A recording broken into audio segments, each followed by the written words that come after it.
여기에 모인 여러분들을 주님의 이름으로 축복합니다. 사도신경으로 우리의 신앙을 고백하시겠습니다.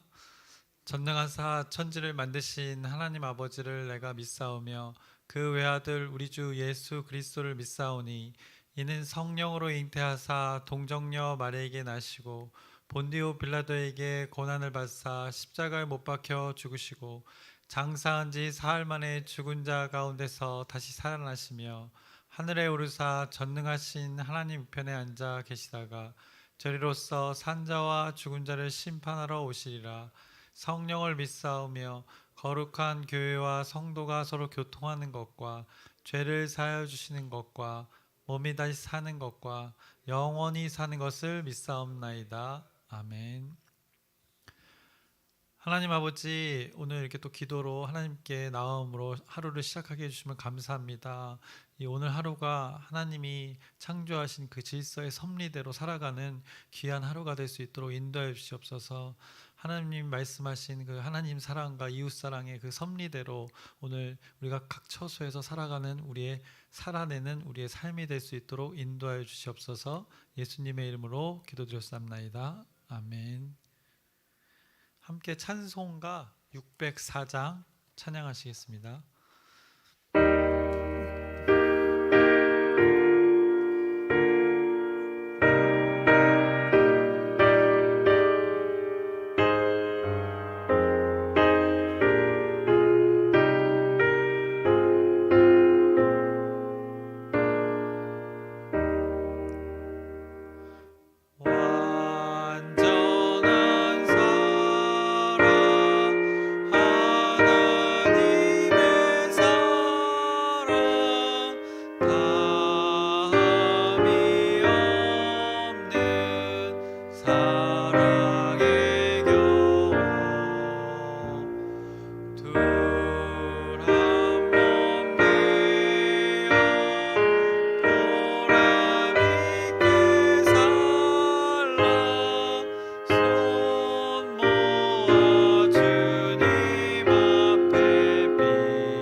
오늘 함께 나누실 말씀은 신명기 24장입니다. 신명기 24장 1절에서 4절까지의 말씀을 읽겠습니다. 교독하시겠습니다. 1절부터 4절까지 제가 먼저 읽겠습니다. 사람이 아내를 맞이하여 데려온 후에 그에게 수치되는 일이 있음을 발견하고 그를 기뻐하지 아니하면 이혼 증서를 써서 그의 손에 주고 그를 자기 집에서 내보낼 것이요 그의 둘째 남편도 그를 미워하여 이혼 증서를 써서 그의 손에 주고 그를 자기 집에서 내보냈거나 또는 그를 아내로 맞이한 둘째 남편이 죽었다 하자.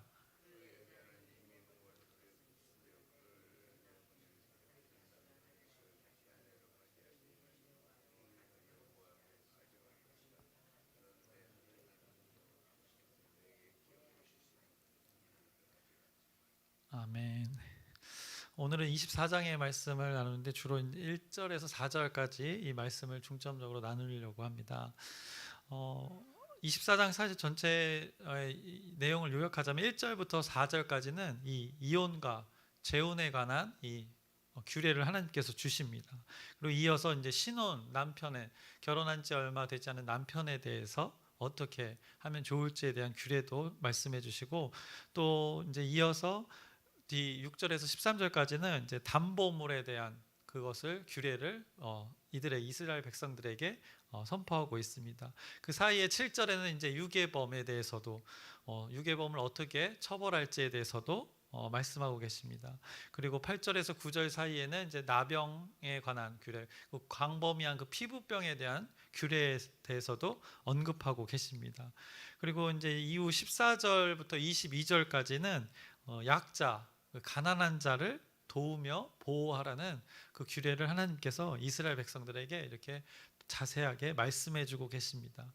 그래서 오늘 본문도 이스라엘 백성들의 그 일상에서의 그 규례를 말씀해 주고 있습니다. 이 규례들은 결론적으로 먼저 말씀드리면 결국에는 건강한 공동체를 이루기 위한 하나의 방법으로서 그 구별됨을 너희들이 이렇게 살아라는 하나님의 그 말씀을 이들에게 선포하고 있는 것입니다.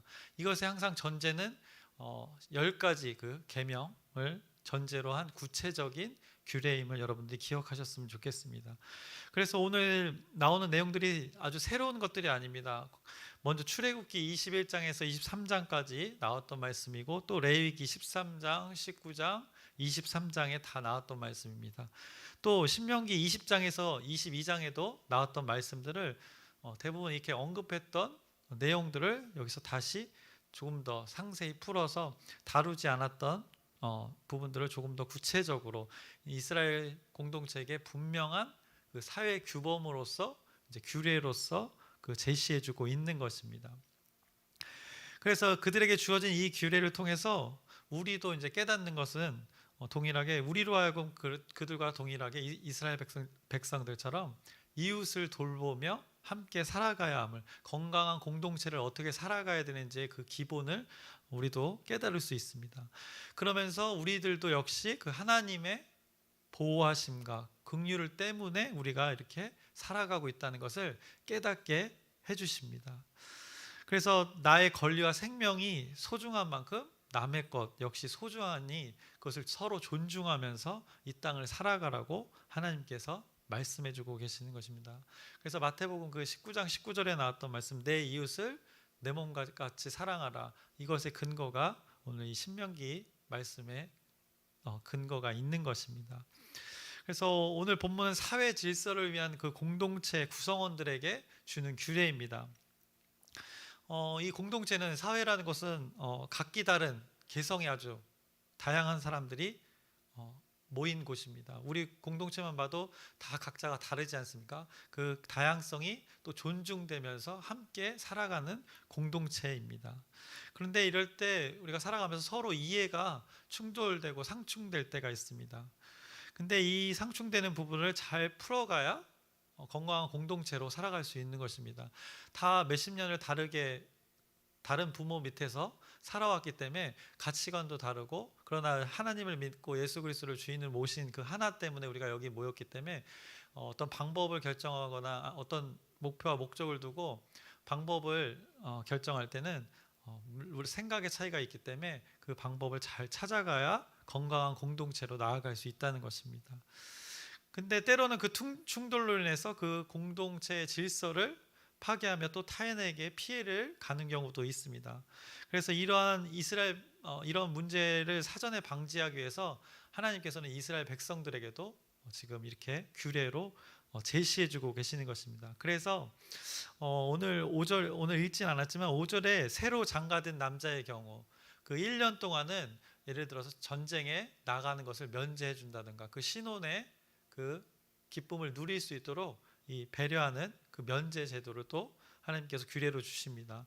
그리고 6절에는 가난한 자가 이제 생활 필수품을 어떻게 보면 이렇게 저당답지 않도록 하나님께서 배려하시는 규례가 6절에 나타나 있습니다. 가난한 자들을 위한 배려가 나타나 있고, 또 7절에는 타인의 재산이나 생명을 침해하는 자에 대한, 그리고 유괴범에 대해서는 사형을 하도록 하는 그 규례를, 아주 생명의 소중함을 나타내는 그 규례를 또 7절에 말씀하고 계십니다. 그리고 이어서 8절에서 9절은 그 나병에 대해서 말합니다. 레위기에서도 우리가 다뤘지만 나병은 단순히 우리 현대 사회의 그 한센병만을 말하지 않고 광범위한 피부병을 말하는데, 결국엔 모든 사람의 건강을 위한 그 공중 위생법으로서의 그 역할, 그 규례를 지금 또 선포하고 계시는 것입니다.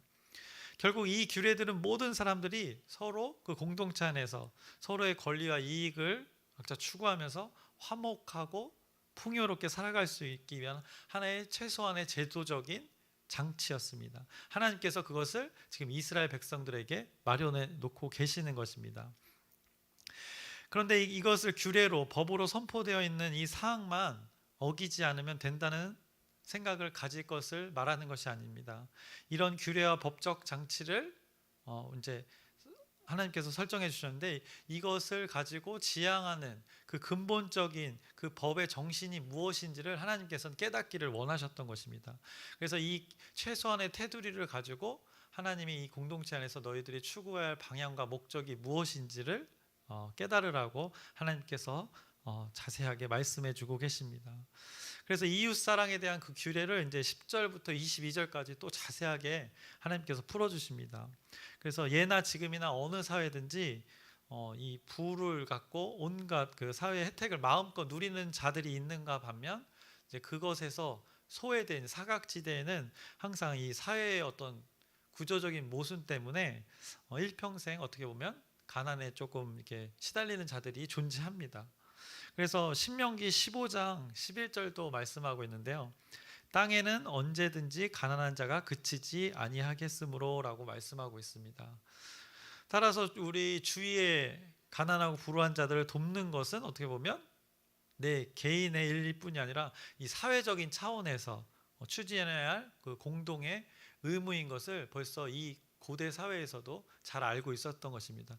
그것이 우리 지금 잘 정비된 것이 바로 사회복지 제도인 것입니다. 그래서 우리가 개인으로서만이 아니라 사회적 차원에서 그 사각지대에 있는 그 어려움에 처한 자들을 돕는 것이, 이 모든 것이 사람이 어떻게 보면 이 성경을 근거로 다 살아가게 됨을 우리가 확인할 수 있습니다.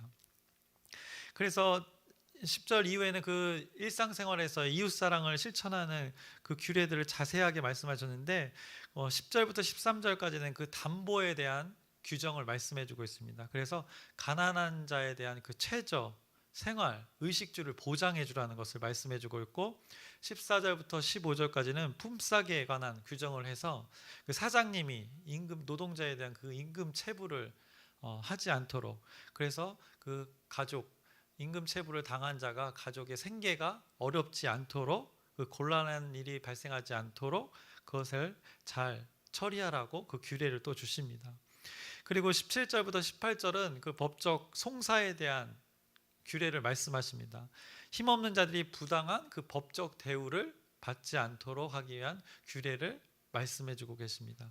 그리고 19절부터 22절까지는 이제 추수하거나 과일을 수확할 때 일부를 남겨두라고 말씀합니다. 그래서 그 어려운 자, 가난한 자들이 생계에 도움이 되도록 그 규례를 이렇게 선포하고 계시는 것입니다.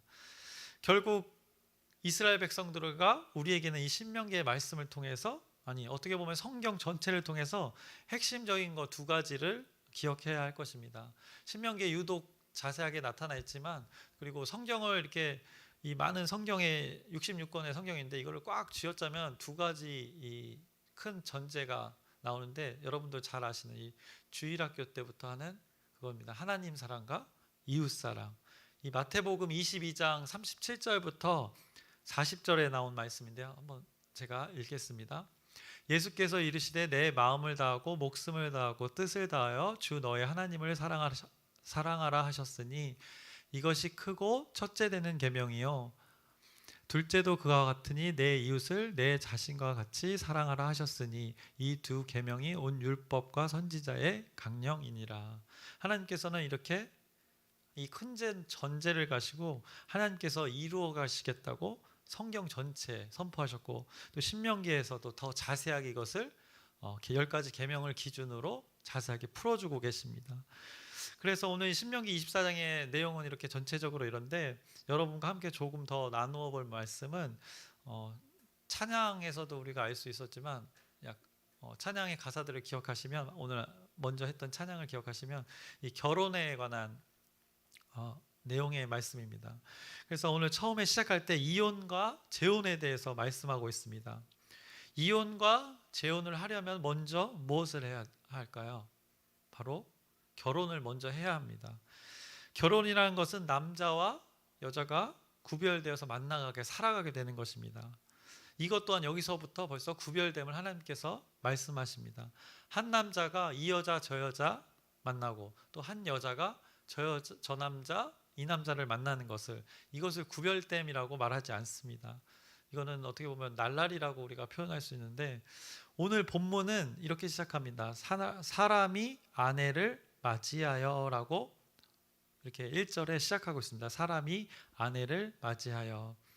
그런데 오늘 성경 말씀의 원문을 보면 이 한글 번역이 어떻게 보면 오역이 된 것임을 확인할 수 있습니다. 이제 성경에 한글로 좀 번역되면서 조금 아주 당시의 사람들이 어떻게 보면 조금은 원만하게 해석하지 않은 부분들이 있는데 이것이 오역된 부분인데 어쨌든 예를 들어서 그런 것도 있습니다. 성경에 감람산 있지 않습니까?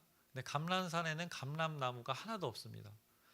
올리브 나무가 존재합니다. 이제 올리브 나무와 감람나무는 완전히 다른 나무인데 한국 사람의 입장에서 이 올리브 나무를 표현하기에 그 씨가 비슷하다고 해서 이제 감람나무라고 표현했는데 그 감람산에는 어떻게 보면 그래서 요즘 새 번역 같은 경우는 올리브 산이라고 이렇게 나오고 있습니다. 그러니까 여러분들이 이런 것은 좀 인지하셨으면 좋겠습니다.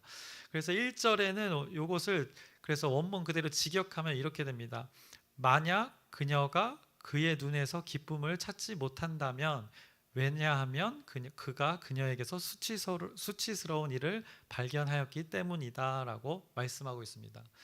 지금 여기서는 사람이 아내를 맞이하여서 어떻게 보면 주어가 사람이 그러니까 남자가 된다고 표현하고 있는데 이 원어에는 만약 아내가 이렇게 시작하는 것입니다. 만약 아내가 남편의 눈에서 기쁨을 찾지 못하면 이렇게 하면서 시작되고 있는 것입니다.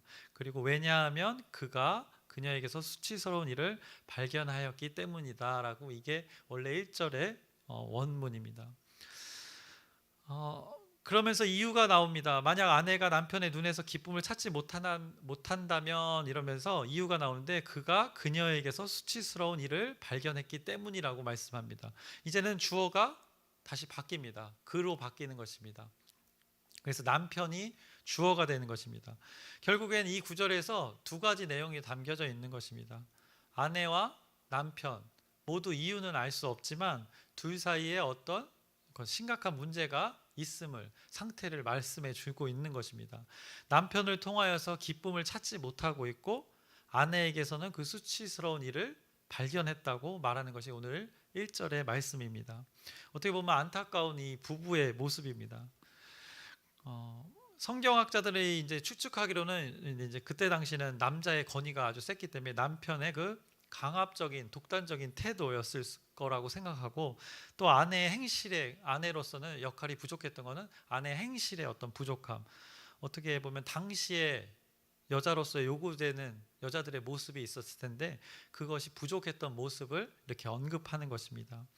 그리고 또 남편과 아내 공통적인 어떻게 보면 신체적인 결함을 나타내기도 합니다. 그때는 자식이 굉장히 중요했기 때문에 이 자식을 못 낳는 것 그때 당시는 어떻게 보면 여자의 책임으로만 봤습니다. 그런데 이제 우리는 다 과학으로 다 알게 되지 않았습니까? 남편에게 문제가 있어도 아이를 가지지 못한다는 것. 그래서 남편과 아내의 그 신체적 결함으로 아이를 낳을 수 없는 상황, 이런 경우를 수치스럽게 여기고 기쁨을 찾지 못한 경우라고 이 성경을 근거로 이제 찾아볼 수 있는 것입니다. 그로 인해서 이제 자기 집에서 내보내는 것에 대해서 말씀합니다. 이런 이유를 통해서 이제 이혼하는 것을 말하고 있습니다. 그래서 당시에는 구두로 그냥 입으로 이혼을 당하는 사람들이 아주 종종 왕왕 있었습니다. 그래서 어떻게 보면 여자의 인권이 굉장히 무시되는 시대였습니다. 그러기에 이제 아무래도 남자의 그런 불합리한 행동들이 많았던 시대입니다. 그리고 당시에는 일부 다처제였습니다. 여성의 인권이 없던 시대라 남편들이 아내를 구두로 이혼을 선포하는 경우가 허다한 시대였습니다. 그런 시대 상황 가운데 하나님께서는 이제 이렇게 말씀하시는 겁니다. 남편과 아내를 동등한 위치에 놓고 판단해라라고 하나님께서 이 두 가지 각자의 그 사유를 말씀하시면서 이런 규례를 주고 계시는 것입니다. 그런데 이것을 1절에도 그 남편과 아내 모두의 잘못에 대해서 언급하면서 그 부부의 올바른 위치를 설정해 주고 계시는데, 이것을 어떻게 보면 현대 지금 문화의 수준으로서 우리가 바라보면 아직은 부족한 그때 당시의 법입니다. 하지만 이 기준이 현재 우리에 이르기까지 법이 발달되어지고 하나님의 그 정신이 어떻게 보면 이 세상에 하나님의 섭리대로 돌아가기 때문에 이렇게까지 발전할 수 있었던 것입니다. 그러면서 또한 말하는 게 몇 마디 말로 아내를 내쫓는 일이 허다한 그 당시의 사회에서 하나님께서 규례를 주시는데, 이혼할 때 이 이혼 증서에 대해서 말씀하십니다.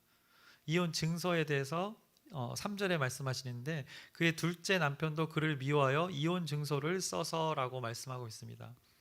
당시에 어떻게 보면 그 문맹률을 한번 생각해 보시면 어떨까요? 거의 글을 모른다고 생각하시면 됩니다. 당시에는 문맹률이 굉장히 낮았습니다. 그 고대 사회에서는. 근데 거의 다 글을 모른다고 생각하시면 되는데, 그래서 이 성경이 어떻게 전해졌냐? 그들은 그래서 유대인들이 계속 외웠던 것이 구두로, 전승을 그렇게 구두로 전승되었다는 것을 많은 기록을 통해서도 알 수 있습니다. 그리고 아주 특별한 소수만이 이제 성경을 이렇게 계속해서 적어 내려가면서 기록해 나가면서 이 성경이 전달되어진 것입니다. 그런데 오늘 이혼 증서를 쓰라고 말씀하시는 것은 뭐겠습니까? 그때 당시 글을 모르는 사람들이 대부분이었을 텐데, 한마디로 지금으로 말하자면 대법원 가서 이제 공증을 받는 것입니다. 그러니까 굉장히 어떻게 보면 이혼에 대해서 허락은 하지만 이제 모든 사람 앞에서 이렇게 공증 받듯이 굉장히 중요하게 동등한 위치로서의 그것을 역할을 할 수 있도록 설정해 놓으신 것입니다. 불합리한 일을 당하지 않도록 하나님께서 이렇게 설정해 주고 계시는 것입니다. 그래서 이런 장치를 통해서 결혼에 대해서도 이제 신중하게 생각하게 되고, 부부의 생활에 대해서도 신중하게 생각하게 되고, 결국 이혼에 대해서도 신중하라는 하나님의 그 장치이고 규례였던 것입니다. 건강한 공동체를 위한 이 시대를 앞서가는 법이었습니다. 당시에 그 주변 나라에서 생각할 수조차 없는 이 법들을 하나님께서 이들에게 주신 것입니다. 그래서 오늘의 말씀에 이 테두리를 주심으로써, 가이드라인을 주심으로써 오히려 그들이 이혼에 관한 이 가이드라인을 주시면서 결혼 생활의 참 의미를 너희들이 깨달아야 할 것을 하나님께서 선포하시는 것입니다. 그래서 창세기 2장 18절에도 이렇게 말씀하시는데요. 여자를 만드실 때 하나님이 혼자 사는 것이 좋지 않다고 말씀하셨습니다. 남녀가 하나 되어 하나님이 부여하신 그 사명을 제대로 감당할 수 있도록 창조하신 것입니다. 남자가 단순히 외로워서 이런 것이 아니라 남자 여자를 창조하셔서 둘이 함께 하나님의 사명, 하나님이 주어주신 사명을 잘 감당할 수 있도록 이 두 존재를 창조하신 것입니다. 여러분들은 결혼한 지 이제 조금 연수가 오래되셨지만, 결혼을 생각할 때 이제 서로 좋아하는 것만을 생각하고 결혼을 한다면 어떻게 되겠습니까? 결혼 후에 아주 굉장한 신세계를 만날 수 있습니다. 결혼에 대한 환상이 깨지는 것이죠. 많은 젊은이들이 어렸을 때 결혼에 대한 환상이 있습니다. 사실 결혼식에 대한 환상일 수도 있습니다. 그리고 또한 신혼 때의 모습만을 생각하며 그것이 결혼이라고 결혼의 모습이라고 생각했을 것입니다. 그런데 결혼은 두 사람이 만나서 평생을 사는 삶이 결혼입니다. 어떻게 보면 현재 진행형입니다. 아직도 여러분들이 결혼은 과거에 하셨지만 지금 결혼의 생활을 계속 하고 계시지 않습니까? 어느 순간이 아닌 인생 전체인 것입니다. 이것은 어떻게 보면 믿음과도 굉장히 비슷합니다. 여러분이 어떤 믿었던 시기가 있는데 지금도 그 믿음을 현재 진행형으로 이뤄가고 있는 것입니다. 하나님께서 그 구원의 완성을 주님이 오실 때까지, 주님을 만날 때까지 그 구원의 완성을 이루는 것처럼 어느 한 시기가 아니라 인생 전체를 말하고 있습니다. 그것을 아는 자들은 이제 결혼할 때 배우자를 선택할 때 벌써 지혜롭게 선택합니다. 그래서 눈에 보이는 사랑, 그 감정으로 느끼는 그 너머의 것을 볼 줄 아는 선택을 하는 것입니다. 여러분들은 어떻게 그런 선택을 하셨습니까? 표정을 보니까 네, 그런 선택을 하신 것 같은데, 하여튼 이 너머의 것을 본다는 것은 하나님이 부부에게 부여하신 그 두 사람에게 맡겨진 하나님의 일들까지도 너희들이 생각해야 될 것이라고 이렇게 말씀해 주시는 것입니다. 거창한 어떤 사명을 말하는 것이 아닙니다. 그들에게 주어진 대상, 그 남편은 아내를, 아내는 남편을, 서로 간의 그 존중과 배려를 말씀하고 계십니다. 그리고 하나 될 때 할 수 없었던 둘 일대에 실현되는 일들이 그들에게 벌어진다는 것입니다. 그래서 공동체의 최소 단위인 이 가정을 이루는 것도 남편과 아내의 만남에서 시작됩니다. 그 시작으로 부모를 떠나 자식을 낳고 자식을 키우며 부모의 그 마음을 헤아리게 되고 그 가족의 소중함을 알게 되고 자식을 사랑하는 것이 무엇인지를 깨닫게 되는 것입니다. 저도 이제 결혼해서 자식을 키워보니까 부모에 대한 마음을 아주 잘 이해할 수 있었습니다. 이때 부모님 왜 이런 얘기를 하셨는지가 그 단어가 희한하게 기억이 나는 것입니다. 그리고 또 자식을 키우면서 타인의 아이들도 내가 주변에 있는 아이들도 소중하게 여기게 됩니다. 왜냐하면 육아 때는 육아를 하는 이들과 얼마나 동질감을 느끼는지 모릅니다. 또 이제 손자 손녀를 두신 분들은 그분만의 또 이제 그 커뮤니티가 있지 않습니까? 이제 그 부모로서 키웠는데 이제 손자 이렇게